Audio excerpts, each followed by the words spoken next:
বিসমিল্লাহির রহমানির রহিম। আসসালামু আলাইকুম প্রিয় ভাই বোনেরা, কেমন আছেন সবাই? আশা করি আল্লাহর রহমতে পরিবার নিয়ে সবাই ভালো আছেন। আমরাও ভালো আছি আলহামদুলিল্লাহ। কানিজ ফাতেমার সংসারে নতুন একটি ভিডিওতে সবাইকে স্বাগতম জানাচ্ছি। আশা করি বরাবরের মতো আজকেও ভিডিওটি আপনাদের ভালো লাগবে। এখন চলছে শীতকাল, চারদিকে শীত পড়ে গেছে, কিন্তু আমরা যারা ঢাকা টঙ্গীর ভিতরে থাকি তাদের এখনো তেমন করে শীত লাগেনি। রাতের বেলা বাচ্চারা ফ্যান ছেড়ে ঘুমায় হালকা কাঁথা কম্বল নিয়ে। শীত না আসলে কি হবে, শীতের পিঠা তো খেতে হবে। পাটিসাপটা পিঠার খিরসা বানানোর জন্য 3 কেজি দুধ জাল করে নিয়েছি। দুধের মধ্যে দিয়েছি পাউডার দুধ, চিনি, গরম মশলা, সুজি, কিশমিশ, নারিকেল বাটা। দুধের এই মিশ্রণটা অনবরত নাড়তে হবে, কোথাও যেন লেগে না যায়।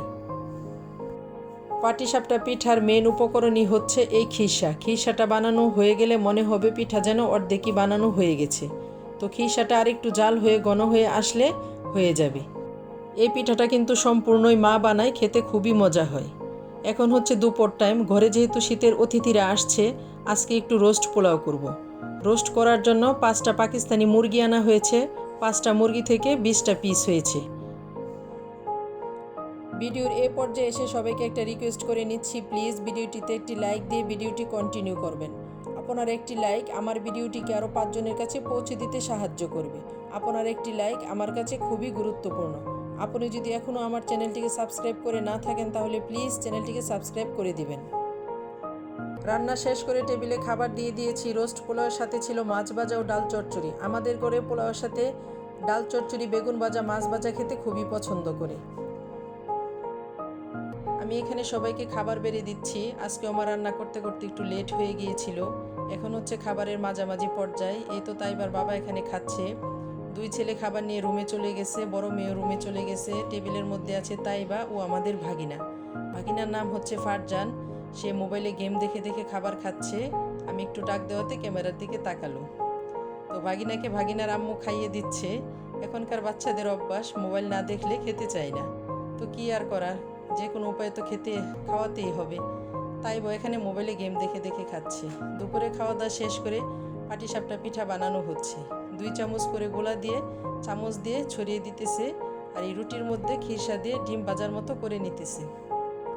আমরা কিন্তু এই পিঠাটা খেজুরের গুড় দিয়ে বানাই। খেজুরের গুড় দিয়ে বানাই বলে পিঠাটা লাল লাল দেখা যায়। এই যে রুটির মতো করে ভিতরে খিরসা ভরে ডিম ভাজির মতো উল্টে দিলেই হয়ে গেল পাটিসাপটা পিঠা। আর দোকানে কিনে খেতে গেলে দেখা যায় চিনি দিয়ে বানায়, সাদা সাদা থাকে, আর রুটিটা অনেক পাতলা হয়। তো আজকে অনেকগুলো পিঠা বানানো হয়েছে, প্রায় 2 সেমি পিঠা। আর পাটিসাপটা পিঠার সাথে আরও বানানো হবে পুলি পিঠা। পাটিসাপটা পিঠা শেষ করে তারপর পুলি পিঠা বানানো হবে। পিঠা বানাতে কিন্তু অনেক সময়ও লাগে, তারপর সাথে 2-3 জন মানুষ ছাড়া একা হাতে হয়নি পিঠাগুলো। এই যে লাল লাল পাটিসাপটা পিঠা 2 সেমির মধ্যে আছে। এখান থেকে আবার নিয়ে নিয়ে মেহমানদেরকে দিচ্ছি খেতে। তো পাটিসাপটা পিঠা বানানোর পরে এখন পুলি পিঠা বানানোর প্রস্তুতি চলছে। এখানে আমার এক ননদ পুলি পিঠা বানানোর যে সিদ্ধ করা আটাটা আছে সেটা ভালো করে সাইনা নিতেছে।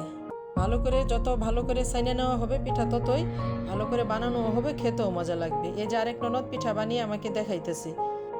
পিঠা বানাতে বানাতে এখন কিন্তু রাত 8টা বেজে গেছে। কিছু করার নেই, ঝামেলা হলেও তো শীতকালে এই পিঠাগুলো খেতে হবে। বছরে তো একবারই খাওয়া হয়। শীত ছাড়া এসব পিঠা অন্য ঋতুতে ভালো লাগে না, শীত ঋতুতে শীতকালীন পিঠাগুলো ভালো লাগে। তো আমরা সবাই হাতে হাতে বানিয়ে নিতেছি। এভাবে একজন বাটি বানিয়ে নিতেছে।